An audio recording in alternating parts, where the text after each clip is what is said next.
over democratizing.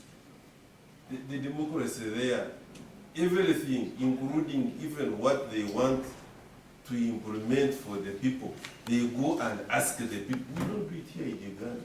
That you ask the people, what should we give you?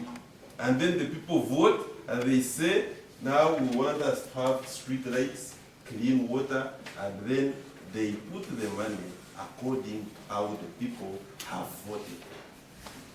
Really? Some of them, they don't even do it in America. Those pretenders.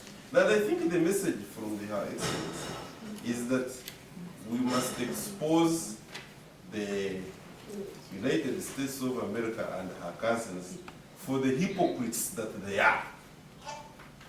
I've carefully listened to my colleagues, the quality of questions coming from the media. I'm impressed.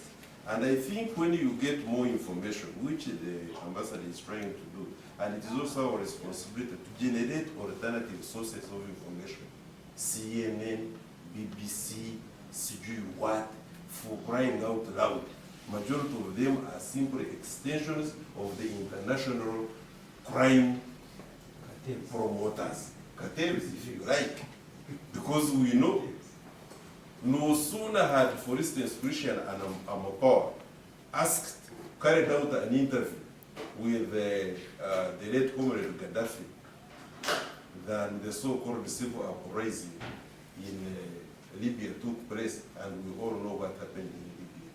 So we need to appreciate greatly and in depth what is happening in the geopolitical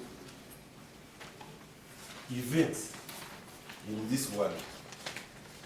I do not want to repeat what Her Excellency has said, but my way of summarizing on it is, one,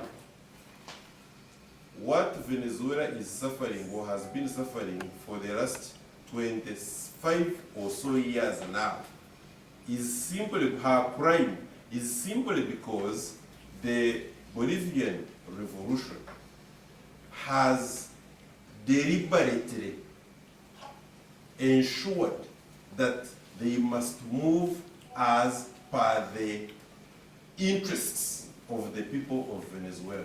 And that is the crime which Cuba has been suffering for the last 60 years. That's all. So they have the bully, hegemonic, repressive, non-democratic empire called the United States of America must show the rest of the world that towing the line of Cuba and Venezuela is a risky venture. That is the message they want to say. Such that whoever wanted, if it is hate, if they wanted to tow that line of Venezuela and Cuba, they must not do it. They have weaponized the dollar, and that is why, for instance, there is a formation of the BRICS, that we can break away from the dollar since the dollar has become a weapon of international business. And we form something else and we carry out business. There is no doubt that the International Monetary Fund and World Bank are nothing but avenues of the American hegemonic interests. And that's what they do, and that's the way they want to keep carrying out their activities, subjugate the rest of the world, put them under their armpits, and move the world. In other words, United States of America and her cousins are fighting with the reality of adjusting themselves that we no longer now have a unipolar world, but a multipolar world.